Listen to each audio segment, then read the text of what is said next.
of these careers may seem fairly similar to the actuarial career, you may choose the wrong career if you don't know the subtle nuances between each of them. So, let's find out if the actuarial career is right for you. So if actuaries are like surgeons, then data scientists are kind of like general practitioners. They are a lot more generalized in the work that they do, whereas actuaries tend to specialize in things like risk management and insurance. Data scientists are working in all sorts of different industries. They can be in casinos, grocery stores, retail. They can be in airports, finance. So many different areas. Actuaries and data scientists are doing a lot of the same works in terms of the type of things that they're doing day to day. They'll do a lot of statistical modeling, maybe some machine learning. Actuaries do that, but not to the same extent that data scientists probably would. They do statistical modeling. And I will say here that technically data scientists are a little bit different than data analysts. Data analysts are kind of the less experienced version of a data scientist. They're going to be doing easier things like interpreting data that already exists. They'll be doing report creation. They'll be doing data visualizations, all of that in order to kind of support businesses and helping them make decisions. By the way, in this video, not only am I going to share the differences in the work that they do, but I'm also going to summarize differences on this chart so you get a better idea of the full difference between these careers. So in data scientist careers, certifications can be really helpful to prove your technical skills. So things like certifications in machine learning or data science or advanced analytics can be really helpful.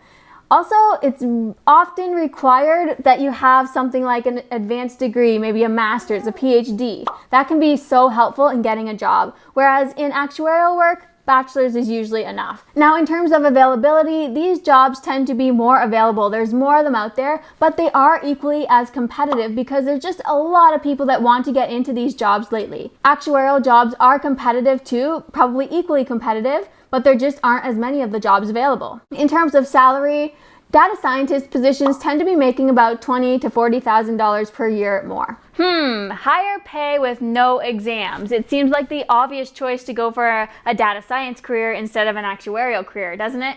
I get that. It really comes down to your unique personal goals. The data scientist career isn't for everyone. In this field, you really have to keep up with the tech world, and it doesn't offer that built-in career progression that you can get in the actuarial field by taking exams. Those exams keep you challenged. They also help you continue to build your knowledge and expertise over a longer period of time. And this is something that a lot of actuaries love about the job. Data science is also something that is relatively new, so a lot of the up-and-coming students that are studying this may drive salaries down over the long run. So if data science doesn't seem like your thing, then maybe the underwriting career might be right for you. So if an actuary is like a doctor, then an underwriter is sort of like a pharmacist. Basically, a doctor determines what type of medication you need based on all the different symptoms that you're experiencing, and a pharmacist will actually give you that medication. So it's like that because in insurance, an actuary is basically going to determine the base premium, and then they're going to determine different adjustments that can be made to that base premium based on different characteristics of the potential person that is applying for insurance. So things like gender, things like the condition of the property that you might be trying to insure, things like medical history. All these things affect the base premium, and they affect the total premium that someone will have to be charged. So when someone actually does come to the insurance company and wants to get a quote on their insurance coverage that they want, then that's where the underwriter comes in. The underwriter will typically work directly with that client in order to assess their different characteristics of them or the property that they're trying to insure. First, the underwriter will decide if that company even wants to insure this person, and secondly, if they do, they'll take the base premium and all the adjustment factors that the actuaries have given them and use that to determine the final premium that should be quoted to the applicant. As an underwriter, you often do work very closely with the actuarial team, but underwriters work a lot more closely with clients. Typically, actuaries are not working with clients unless they're in consulting. Now, underwriters typically don't require the same high level of technical skills that actuarial careers require. And that's just because the work that underwriters do is not as technical. However, automated underwriting is becoming more and more popular. So it's quite possible that if you want to get into an underwriting position where a lot of programming is required and a lot of higher level technical skills are required, then it actually may be possible. Now, the competition for underwriting positions is a little bit lower than in actuarial work, and that's just because there are more underwriting positions available and the requirements to get into those jobs are not as high. The salaries of underwriters tends to be a bit lower than actuarial careers, and the salaries cap out quite a bit sooner than in actuarial work, meaning there isn't always as much opportunity for growth in this type of a career. In our Actuary Accelerator community, I encourage future actuaries, so people that want to become actuaries, I encourage them to get related experience that's going to help them to gain the qualifications and experience and knowledge that actuarial employers are going to be looking for. Well, in that case, underwriting positions make a really great stepping stone position. Related experience that's going to allow you to learn a lot about insurance. It's going to allow you to work closely with the actuarial team. It's going to allow you to get your foot in the door at an insurance company that hopefully you like. So if you are someone that wants to be an actuary, underwriting positions are really valuable for you to have. Now let's do a complete 180 and get into accounting. Wouldn't that be more like a slight 20 degrees? Although the work that both of these people do requires a lot of math, the work that actuaries and accountants do is actually not all that similar. But before we get into that, would you mind giving this video a thumbs up if you have found it helpful so far? I'd appreciate that so much. Accountants are often working with the past, whereas actuaries are working with the future. If we think of actuaries like authors, we can think of accountants like librarians. Basically, they are collecting piles and piles and piles of books that the actuaries have made, and they're organizing them, managing, putting them into categories so they're easily accessible and easy to find. Ha! As if an actuary would actually write a book that someone would actually want to borrow from a library. So the work that accountants do tends to be a lot more black and white than it is for actuarial work. And what I mean by that is once the accountants get the numbers, they are finalized. There's nothing they can do to change those things because those things have already happened. They're working with stuff that has happened in the past. Whereas in actuarial work, it's the opposite. They're working with things in the future, things that have not happened yet. So there is room for change. Actuaries can adjust assumptions, they can adjust models, and the work that they do requires a lot of actuarial insight and intuition that develops over years and years and years of working in the industry. Accountants tend to make a little bit less than actuaries do with the same level of experience, and the job that accountants do is not as technical. There is no need for complex mathematical models in accounting work, whereas this is something that actuaries are using all the time. They need to have strong technical skills. Now, there are lots of opportunities for growth within the accounting field, but the qualification system doesn't seem to be as extended as it is for the actuarial field. A lot of actuaries are spending 7 to 8 years getting all their exams passed, so all those qualifications that they need, whereas in accounting, you're typically done those qualifications within 1 to 2 years.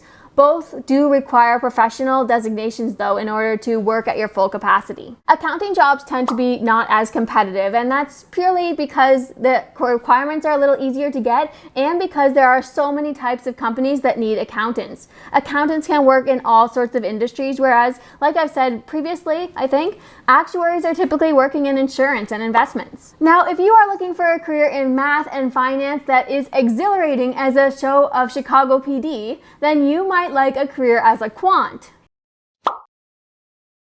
If you have any money invested in 401ks, IRAs, or RSPs if you're in Canada, then chances are you are indirectly using the services of a quant. So quants are kind of like actuaries of the financial world, I guess you could say. They're doing a lot of statistical modeling, machine learning, more so than actuaries do. And they could work in insurance companies, but typically they work in financial investment firms or hedge funds or asset management firms. Okay, so quants use mathematical models to predict prices of assets in the future. They might use them to come up with good trading opportunities and trading times. They might use them to predict changes in the financial market. They typically use this to manage financial risk, or they might use it to find arbitrage in the market, times where they have assets that they could sell for a higher price than they're actually worth, or times when they could buy assets at a lower price than the value that they're actually really worth. Now, I'm no expert in the quant field.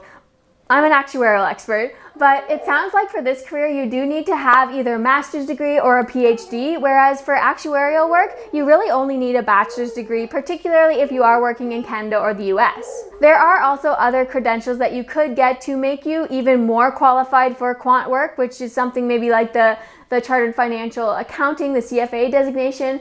In actuarial work, something like that doesn't really help you too much.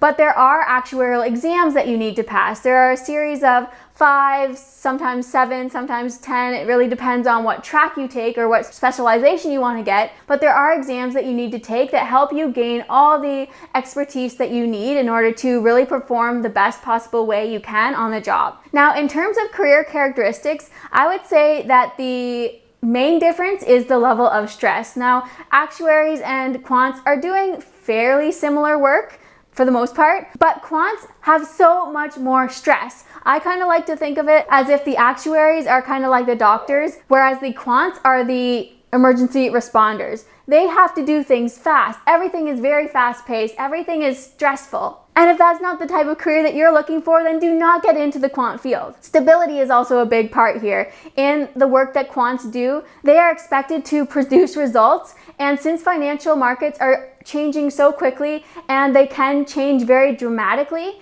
it means that there isn't always a lot of stability in the work that quants do, because if their models aren't performing how the company wants them to perform, then they could be out of a job really quickly. Whereas in actuarial work, they're looking at the long-term picture. So the work is not as stressful. There's not as much pressure to perform well. And that means that the career overall tends to be a bit more stable with a lot less pressure and stress. Now, in terms of salaries, base salaries for actuaries tend to be a little lower than for quants. However, quants have extremely volatile salaries due to bonuses.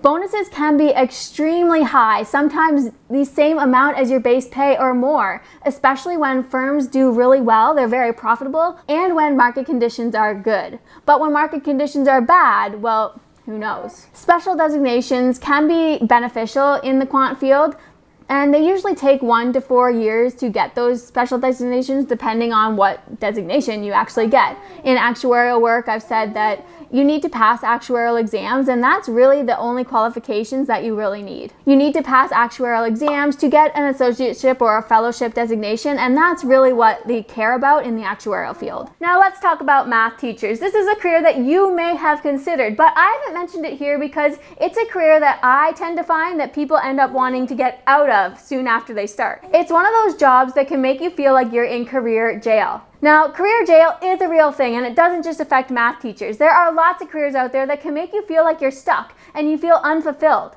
Now, you can avoid that altogether by going to watch this video next.